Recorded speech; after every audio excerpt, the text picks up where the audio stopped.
या देवी सर्वभूतेषु मां कूष्माण्डारूपेण संस्थिता नमस्तस्यै नमस्तस्यै नमस्तस्यै नमो नमः। नवरात्र के चौथे दिन माँ दुर्गा के चतुर्थ स्वरूप माँ कूष्मांडा की पूजा की जाती है। इन्हें सृष्टि की आदि स्वरूपा और आदि शक्ति माना जाता है। माँ की कृपा से भक्त के जीवन में सुख, समृद्धि, बुद्धि और बल की प्राप्ति होती है। माँ कूष्मांडा 8 भुजाओं वाली दिव्य शक्ति है। वे सिंह पर सवार होती हैं। उनके हाथों में जपमाला, धनुष बाण, कमंडल, अमृतपूर्ण कलश, कमल, चक्र और गदा सुशोभित रहते हैं। उनके तेज से सूर्य की ऊष्मा भी तुच्छ लगती है। वे समस्त जीवों को जीवन शक्ति और ऊर्जा प्रदान करती है। पुराणों में वर्णन है कि जब सृष्टि का अस्तित्व नहीं था और चारों ओर गहन अंधकार था, तब देवी ने अपनी हल्की मुस्कान से ब्रह्मांड की रचना की। कूष्मांड शब्द संस्कृत में कुम्हड़ा कूष्मांड से निकला है, इसलिए उन्हें कूष्मांडा कहा गया है। वे सृष्टि की जननी हैं। पौराणिक कथा के अनुसार जब कहीं कुछ नहीं था, न आकाश, न पाताल, न समय, न दिशा, तब केवल अंधकार और शून्य था। तभी एक तेजोमय गोला प्रकट हुआ। उस गोले से प्रकाश की लहरें फैली और वह नारी स्वरूप में परिवर्तित हो गया। वही थी माँ कूष्मांडा। माता ने सबसे पहले त्रिदेवी महाकाली, महालक्ष्मी और माँ सरस्वती को उत्पन्न किया। माँ काली से एक नर और नारी उत्पन्न हुए। नर के 5 सिर और 10 हाथ थे, जिन्हें शिव कहा गया। नारी का नाम सरस्वती रखा गया। महालक्ष्मी से भी नर और नारी प्रकट हुए। नर के 4 सिर 4 हाथ थे, जिनका नाम ब्रह्मा रखा गया। नारी का नाम लक्ष्मी रखा गया। महासरस्वती के शरीर से एक नर और नारी उत्पन्न हुए। नर के 4 हाथ थे, जिनका नाम विष्णु रखा गया। नारी का नाम शक्ति रखा गया। इसके बाद माँ कूष्मांडा ने इन तीनों को उनके सहचर्य प्रदान किए। शिव को शक्ति, विष्णु को लक्ष्मी और ब्रह्मा को सरस्वती। ब्रह्मा को सृष्टि की रचना, विष्णु को पालन और शिव को संहार का कार्य सौंपा गया। इस प्रकार संपूर्ण ब्रह्मांड का विस्तार माँ कूष्मांडा की दिव्य शक्ति से हुआ। इसलिए उन्हें सृष्टि की जननी और आदि शक्ति माना जाता है। माँ कूष्मांडा को मालपुआ, बताशे और मिठाइयाँ अत्यंत प्रिय है। विशेषकर केसर युक्त पेठा अर्पित करना अत्यंत शुभ माना जाता है। मान्यता है कि इस भोग से जीवन की रुकावटें दूर होती हैं और सभी मनोकामनाएं पूर्ण होती हैं। नवरात्र के चौथे दिन प्रातः स्नान कर पीले वस्त्र धारण करें। लकड़ी की चौकी पर पीला कपड़ा बिछाकर माँ की प्रतिमा स्थापित करें। पीले फूल, फल, मिठाई, धूप, दीप और अक्षत अर्पित करें। माँ के मंत्रों का उच्चारण करें। फिर दुर्गा सप्तशी, चालीसा और आरती करें। इस कथा का कलयुग में विशेष महत्व है। कलयुग में जब अज्ञान, अधर्म और नकारात्मक ऊर्जा बढ़ती जा रही है, तब माँ कूष्मांडा का पूजन विशेष महत्व रखता है। विद्यार्थी उनकी पूजा से बुद्धि, स्मरण शक्ति और एकाग्रता प्राप्त करते हैं। गृहस्थ उनके पूजन से सुख, समृद्धि और पारिवारिक शांति पाते हैं। अविवाहित कन्याओं में योग्य वर की प्राप्ति होती है और विवाहित स्त्रियों को अखंड सौभाग्य का वरदान मिलता है। सबसे बड़ी बात, माँ कूष्मांडा अपने भक्तों को रोग, शोक और भय से मुक्ति दिलाती है और जीवन में आयु, यश और बल प्रदान करती है। इस नवरात्रि माँ कूष्मांडा की पूजा करें और उनके चरणों में समर्पित होकर प्रार्थना करें कि वे हमारे जीवन में अंधकार दूर कर प्रकाश, ऊर्जा और सुख समृद्धि का संचार करें। जय माँ कूष्मांडा। या देवी सर्वभूतेषु माँ कूष्मांडा रूपेण संस्थिता नमस्तस्यै नमस्तस्यै नमस्तस्यै नमो नमः।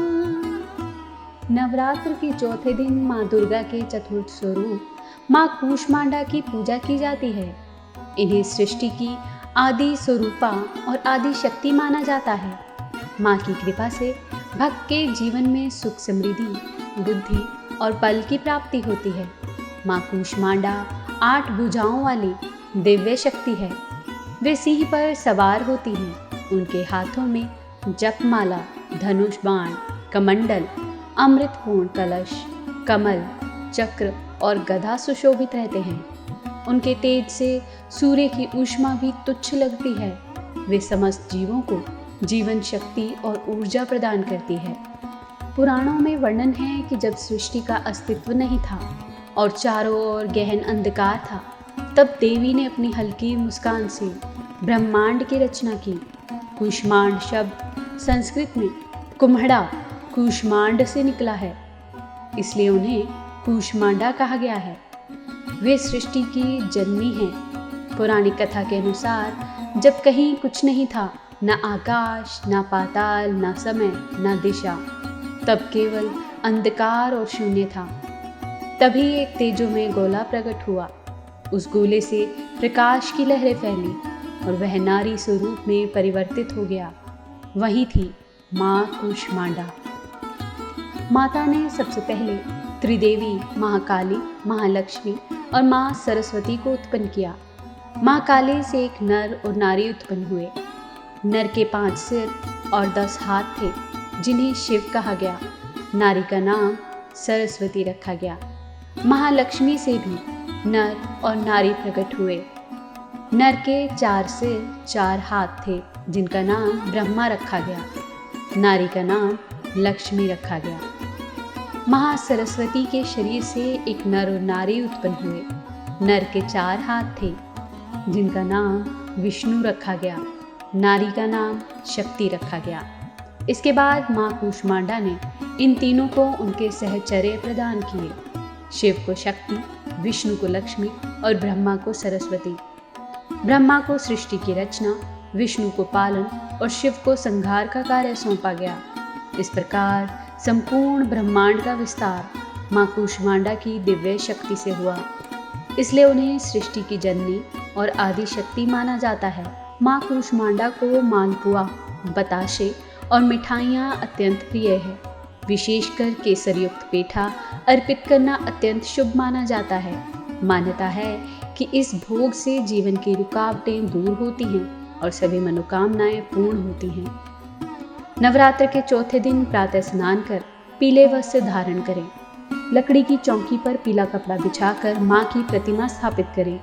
पीले फूल, फल, मिठाई, धूप, दीप और अक्षत अर्पित करें। माँ के मंत्रों का उच्चारण करें। फिर दुर्गा सप्तशी, चालीसा और आरती करें। इस कथा का कलयुग में विशेष महत्व है। कलयुग में जब अज्ञान, अधर्म और नकारात्मक ऊर्जा बढ़ती जा रही है, तब माँ कूष्मांडा का पूजन विशेष महत्व रखता है। विद्यार्थी उनकी पूजा से बुद्धि, स्मरण शक्ति और एकाग्रता प्राप्त करते हैं। गृहस्थ उनके पूजन से सुख, समृद्धि और पारिवारिक शांति पाते हैं। अविवाहित कन्याओं में योग्य वर की प्राप्ति होती है और विवाहित स्त्रियों को अखंड सौभाग्य का वरदान मिलता है। सबसे बड़ी बात, माँ कूष्मांडा अपने भक्तों को रोग, शोक और भय से मुक्ति दिलाती है और जीवन में आयु, यश और बल प्रदान करती है। इस नवरात्रि माँ कूष्मांडा की पूजा करें और उनके चरणों में समर्पित होकर प्रार्थना करें कि वे हमारे जीवन में अंधकार दूर कर प्रकाश, ऊर्जा और सुख समृद्धि का संचार करें। जय माँ कूष्मांडा। या देवी सर्वभूतेषु माँ कूष्मांडा रूपेण संस्थिता, नमस्तस्यै नमस्तस्यै नमस्तस्यै नमो नमः। नवरात्र के चौथे दिन माँ दुर्गा के चतुर्थ स्वरूप माँ कूष्मांडा की पूजा की जाती है। इन्हें सृष्टि की आदि स्वरूपा और आदि शक्ति माना जाता है। माँ की कृपा से भक्त के जीवन में सुख, समृद्धि, बुद्धि और बल की प्राप्ति होती है। माँ कूष्मांडा 8 भुजाओं वाली दिव्य शक्ति है। वे सिंह पर सवार होती हैं। उनके हाथों में जपमाला, धनुष बाण, कमंडल, अमृतपूर्ण कलश, कमल, चक्र और गदा सुशोभित रहते हैं। उनके तेज से सूर्य की ऊष्मा भी तुच्छ लगती है। वे समस्त जीवों को जीवन शक्ति और ऊर्जा प्रदान करती है। पुराणों में वर्णन है कि जब सृष्टि का अस्तित्व नहीं था और चारों ओर गहन अंधकार था, तब देवी ने अपनी हल्की मुस्कान से ब्रह्मांड की रचना की। कूष्मांड शब्द संस्कृत में कुम्हड़ा कूष्मांड से निकला है, इसलिए उन्हें कूष्मांडा कहा गया है। वे सृष्टि की जननी हैं। पुरानी कथा के अनुसार जब कहीं कुछ नहीं था, न आकाश, न पाताल, न समय, न दिशा, तब केवल अंधकार और शून्य था। तभी एक तेजोमय गोला प्रकट हुआ। उस गोले से प्रकाश की लहरें फैली और वह नारी स्वरूप में परिवर्तित हो गया। वही थी माँ कूष्मांडा। माता ने सबसे पहले त्रिदेवी महाकाली, महालक्ष्मी और माँ सरस्वती को उत्पन्न किया। माँ काली से एक नर और नारी उत्पन्न हुए। नर के 5 सिर और 10 हाथ थे, जिन्हें शिव कहा गया। नारी का नाम सरस्वती रखा गया। महालक्ष्मी से भी नर और नारी प्रकट हुए। नर के 4 सिर 4 हाथ थे, जिनका नाम ब्रह्मा रखा गया। नारी का नाम लक्ष्मी रखा गया। महासरस्वती के शरीर से एक नर और नारी उत्पन्न हुए। नर के 4 हाथ थे, जिनका नाम विष्णु रखा गया। नारी का नाम शक्ति रखा गया। इसके बाद माँ कूष्मांडा ने इन तीनों को उनके सहचर्य प्रदान किए। शिव को शक्ति, विष्णु को लक्ष्मी और ब्रह्मा को सरस्वती। ब्रह्मा को सृष्टि की रचना, विष्णु को पालन और शिव को संहार का कार्य सौंपा गया। इस प्रकार संपूर्ण ब्रह्मांड का विस्तार माँ कूष्मांडा की दिव्य शक्ति से हुआ। इसलिए उन्हें सृष्टि की जननी और आदि शक्ति माना जाता है। माँ कूष्मांडा को मालपुआ, बताशे और मिठाइयाँ अत्यंत प्रिय है। विशेषकर केसर युक्त पेठा अर्पित करना अत्यंत शुभ माना जाता है। मान्यता है कि इस भोग से जीवन की रुकावटें दूर होती हैं और सभी मनोकामनाएं पूर्ण होती हैं। नवरात्र के चौथे दिन प्रातः स्नान कर पीले वस्त्र धारण करें। लकड़ी की चौकी पर पीला कपड़ा बिछाकर माँ की प्रतिमा स्थापित करें। पीले फूल, फल, मिठाई, धूप, दीप और अक्षत अर्पित करें। माँ के मंत्रों का उच्चारण करें। फिर दुर्गा सप्तशी, चालीसा और आरती करें। इस कथा का कलयुग में विशेष महत्व है। कलयुग में जब अज्ञान, अधर्म और नकारात्मक ऊर्जा बढ़ती जा रही है, तब माँ कूष्मांडा का पूजन विशेष महत्व रखता है। विद्यार्थी उनकी पूजा से बुद्धि, स्मरण शक्ति और एकाग्रता प्राप्त करते हैं। गृहस्थ उनके पूजन से सुख, समृद्धि और पारिवारिक शांति पाते हैं। अविवाहित कन्याओं में योग्य वर की प्राप्ति होती है और विवाहित स्त्रियों को अखंड सौभाग्य का वरदान मिलता है।